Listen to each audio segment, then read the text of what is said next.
What is most important for healing? Is it being the most theological in the world? No. Is it being without sin? No. Is it by keeping laws? No. It's one thing. And by the way, when Zane and Tony figured this thing out, their life changed. If you believe in the gospel, then you believe in healing. The gospel is plain and simple healing. Join Tony Myers, a former atheist who was miraculously healed of terminal ALS, and now a dynamic healing evangelist, and Zane Pierre, a former Pentecostal, proved the dynamics of the Spirit and healing through experimental research, and now a Christ pneumatologist, as they unite to bring you into experiencing plain and simple healing. If you are struggling to see the results in healing for yourself and healing for others, this broadcast is for you.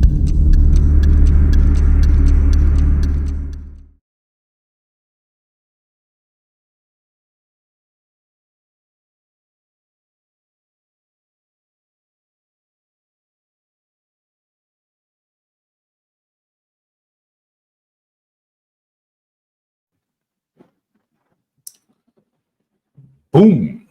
Bam. This the season to be jolly.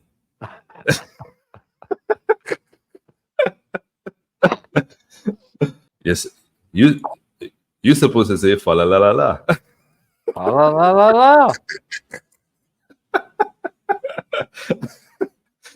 We are back with another episode of the Miraculous Gospel of Healing, and we are in the Christmas season.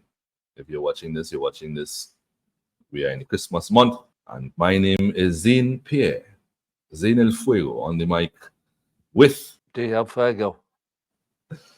Tony El Fuego. I'm Tony. Tony Myers. El Fuego. Hermanos de Fuego. Yeah, and we are back today with in the spirit of Christmas, which is the spirit of miracles, to talk about the birth of Jesus. And in this episode, you may actually hear a slightly different take to what you usually hear, because our conversations are always outside of the box. Yeah. Yeah, I was just going to say, anytime people listen to us, it's outside the box. It's outside the box. They're So let's speak about him. Normally never heard anywhere else that I'm aware of. Indeed. And this is why I actually enjoy these series with you, because these are conversations that you don't really get anywhere else. And it's conversations that we can bounce off of each other with, right, and unpack for most people. And I think we help to develop each other's language, a total dislike for churchianity, for all the bogus vocabulary that is so undefined and confuses people. Right. The chaotic vocabulary. And so instead, with us communicating, we're actually bouncing it off, and we're really tweaking so that everyone can get what we mean. Yeah, exactly. And I love that. And so today's topic, the Christmas season, miracles come easier. It is like the veil to the spiritual world is thinner. To the spiritual dimension, more people, even those who are normally have hearts of stone, which I hesitate to say it that way because that sounds too churchy to me, but a heart but not made of flesh. But the thing is during the Christmas season, more people are open to the miraculous. And in fact, you can look at secular TV. I'm talking about even the Santa Claus movies and all that stuff. Right. And you see miracles, and people actually, even though they know Santa Claus doesn't exist, they actually start having somewhat of a belief in miracles. I think what happens, and we were talking about this before we were recording, is, in my opinion, Thanksgiving Day, more or less a diving board bring people into, because as we were talking on the last episode about gratitude and how the spirit of gratitude is Christ, so therefore that translates in power. Right. All of that, I think, what it does is propel us into the Christmas season. And that's one reason why miracles seem more, what I want to say, Effort, more effortless. right. There, you have to pull, you're not pulling as many teeth. Right, right, right. Um, the miracles are happening smoother and easier because they're springboarding from Thanksgiving Day. Right, My opinion. That's right, what I've noticed. Whereas, miracles just seem to flow a lot easier during the Christmas season. And this is why I believe that is the appearance that the veil between the dimensions is thinner, which in my belief, okay, Christ has already done away with the veil. We have full access to the spiritual world at all times, but because of our thinking, we place that veil up. And that's why I'm saying the veil is thinner. And that's what I mean by the veil is thinner, is because we are more accepting and we are coming from an elevated emotion of thanksgiving and gratitude, which translates into power. So there's a parallel to this entire conversation in the Bible, as a matter of fact, amongst the priesthood in the Bible. Firstly, I think where I want to springboard using that word as well is the idea that it's very likely that within the Christmas season, a lot of people starting with Thanksgiving, they are less, because of the season, they are less enemies with God in their mind. Right. If that makes sense. Right? Because what the Apostle Paul speaks about in the New Testament is that your mind renewal is moving away from being an enemy with God in your mind and coming into the perspective that you are now united with God in your mind. The parallel in the scripture is, and I see everything that you're saying is actually parallel in the scripture amongst what they would call the congregation of the mighty, or the congregation of Israel, which is what they refer to as the Holy Convocation. And what this was basically was that their sacrifices were done, and the sacrifices in particular, for everyone who's actually not listened to our episodes on what sacrifices in the scriptures, not what is taught in the West about appeasing God and all of these things, but the sacrifice was the animal being used as a helper to take and to carry away death, to carry away the knowledge of good and evil from you, purging you, right? Which is why in Hebrews 1, Yeshua is said to be seated, having purged everyone. He is now seated at the right hand of the Father, because his sacrifice purged death permanently, and he does not have to stand and do a next sacrifice, so he can sit. Having purged Israel in the Old Testament after their sacrifices, the whole congregation of Israel understood that in that moment they were in perfect union with God. They were no more in their mind, they knew that there was nothing that made them an enemy with God anymore, because that spirit was carried. And therefore, in responsibility to the sacrifice, once the spirit was carried, then they put on a different attitude, a different expectation, right? And I see a parallel between what we would call the spirit of Christmas and the spirit of miracles and the spirit of holiness that they stand in, knowing that the sacrifice carried these things. They can stand in this, in the scriptures is actually called, they can stand in solemnity. Say that 3 times fast. They stand in solemnity. Solemnity basically is, because the sacrifice carried it, they knew, they knew beyond the shadow of a doubt that the sacrifice carried death, and therefore God's presence was in its purest form, and they showed it high reverence. And when we actually start to live in a form of thanksgiving, we enter that space. When we start with thanksgiving, we enter into a space where we are reverencing God as well. We are reverencing what He has done and reverencing His truth as our truth. We could also say that thanksgiving is actually moving you out of the space where you are enemies with God in your mind, because if God is your enemy, you can't receive anything from Him. Right? You're not grateful to an enemy. You're not grateful to an enemy. Indeed. So therefore, I see a parallel. And the parallel here is, as you could say, that they were thankful for God as well. That's where you have all these songs and psalms of thanksgiving and praise for what He has, for His presence and who He is, and all of the blessings after this sacrifice carried it. And I God see bless here, thee, merry gentlemen, let nothing you dismay. Remember, Christ your Savior was born on Christmas Day. right. That's I don't the know the rest of spirit the words. of Thanksgiving.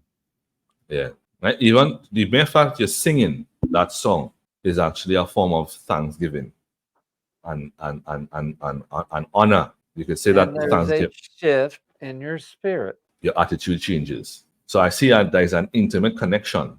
And that means, which brings me to one of the biggest therefores here. That means that if through thanksgiving we enter the spirit of Christmas, and that is the attitude, that means most of us are going to church in an attitude that God is an enemy. And only in this time of the year are you actually in the posture or in the attitude that you should be when you're thinking about God throughout the entire year. Does that make sense? That's deep. No, it's something to seriously think about, because if the spirit of Christmas and Thanksgiving is actually reproducing miracles, Right. and this is actually, you could see the parallel with the intimate parallel between the attitude of the Israelites when these sacrifices were done, especially for the atoning sacrifice, and the attitude that they would stand in the holy convocation because Right. the sacrifice was done.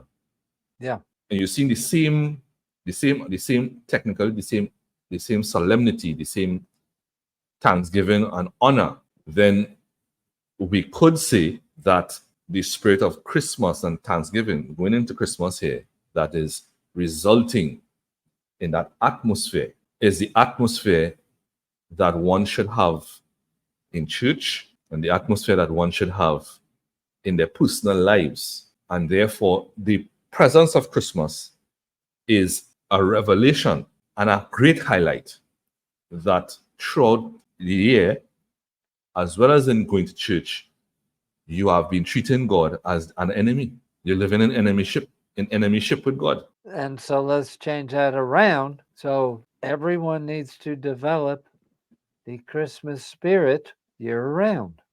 Year round. And no Exactly. longer be an enemy in your own mind. Yeah. And that's, I mean, what Zane is saying is absolutely true. I think in the Western mindset, because it's the birth of Christ, and babies are associated with innocence and all of that, that puts people in a framework and a mindset that of righteousness, and for the first time are actually realizing they are righteous, but it's because of the way they view Christmas that puts them in the holy mind frame. Mm-hmm. And that's why Christmas season is so different than the rest of the seasons. But if you take that very same mindset and transfer it into your everyday life, now you're walking in kingdom. Now you're walking in kingdom. But it also means, if we add and take out a little more of the Christmas aspect of this, we could also say that when Christmas comes around, people are more prone to giving. Yes. They are more prone to cook for you. They're more prone to give you gifts. They're more prone to be kind to you. Does that not reveal that throughout the year you're living like Satan? Yes, that's I hate to be, exactly what it reveals. I mean, I hate to be that blunt, but well, I hate to be that blunt. I apologize if I rub you wrong with that. But technically, with the spirit of Christmas, there is a spirit of giving. Yes. And that spirit of giving is what inspires everybody else to expect goodness from everybody, to expect that people would actually bless them, that God will bless them through others. And that's the thing is the rest of the year, people are looking at the lack that's within themselves, their perception of having a lack. And the Christmas season is the one season that they're not focused on lack. Yeah. Uh-huh. So that would mean technically that if we see Thanksgiving is where people also give, right? Even watch me, just before Thanksgiving, you also have Black Friday, and that is also giving. It's like giveaways, right? And Which means before it's that, you have Halloween, right, which right. is giving. Get just giving, trick or treat. Yeah. Hello? Those of you that think Halloween's evil unto itself, no, it isn't. To the pure of heart, all things are pure. To the defiled of heart, all things are defiled. So it's given. So if we watch the pattern here, we could say that in the spirit of giving of Christmas, the spirit of Thanksgiving, and technically in the spirit of Halloween with regards to the trick and treat and so on, that brings into context that with that spirit comes action. Right. So if the spirit is faith, then the giving is the works. If we put it in that context as well, that would mean if we actually looking at this here and the spirit of Christmas, then technically we could say that the spirit of Christmas and the actions of Christmas would be fulfilling what Paul is saying. Right. So he says you're supposed to give. He's saying that you should be in one mind, everybody in one mind. He's saying that this is a time where you should be submit one to another, and that's what you're doing when you're actually when you're in the spirit of giving. And in that spirit, as Holy Brother Tony put it, there is this tendency to be in the expectation of goodness, the expectation of life, the expectation of being blessed, the expectation of the miraculous taking place. Technically, we could say that once a year, believers are actually living in a new covenant. Because there's a lot here, not only in the Old Testament parallel of the expectation of God, but everything we're speaking about here is what Paul has been speaking about that believers should be living in. And therefore, it is just like it created an atmosphere in the holy convocations of reverence and thanksgiving. This is the atmosphere that most people are actually stepping into, and they're stepping into it as an attitude, a spirit of giving us. As we put it in, as the title of this episode is a spirit of Christmas, a spirit of giving. They're in a spirit of expectation of God's goodness, that from everyone around. We could also say that the spirit of giving amongst everybody is also Yeshua's way of doing, yeah? Because he also received gifts when he was born. And he said, freely have received, freely give. This in conclusion is basically pointing out here that the Christmas season is more of the posture that believers should be living in on a daily basis all throughout the year. And it is inadvertently revealing that throughout the rest of the year, we live in a posture where God is the enemy. And the mere fact that you think that it's hard to get healing from God confirms that you think that you're living from a posture where you're not verbally communicating it, but your spirit, your attitude is that God is an enemy, and you are actually in a tug of war with the enemy to get what you think that you need. What's your thoughts, Holy Brother? Yes, I agree. It's you're actually during the Christmas season for the first time viewing yourself as being the righteousness of God. Yeah. And so then, that's where it all comes together. in understanding you are validated, you are the righteousness of God without doing anything. And that's what's being transmitted throughout the holiday season. Hmm. You feel that your internal needs are met, so therefore you become selfless because you no longer have to focus on self. Exactly. So Exactly. the key is always how you view yourself. If you view yourself as righteous, then that's how you'll act. And because you are righteous, you become selfless. Yeah. So if you operate January 1st the same way you operate during December 25th, then the rest of the year will look like Christmas. Yeah. And Yeah. you will be walking in the kingdom of God. Indeed. Indeed. We So have just solved all the world's problem in 30 minutes. yeah, indeed. And I mean, we not only solve the problem, but in 30 minutes here we have identified something that is most relatable to most believers, to most people who celebrate Christmas, who have any belief in Christmas. Or you may not believe in the commercialization, but the whole spirit of Christmas, where people are living this expectation of goodness, and they are in the expectation of goodness, they are good to others themselves. Right. This is a decent reference to help people to understand what we have been talking about all year long.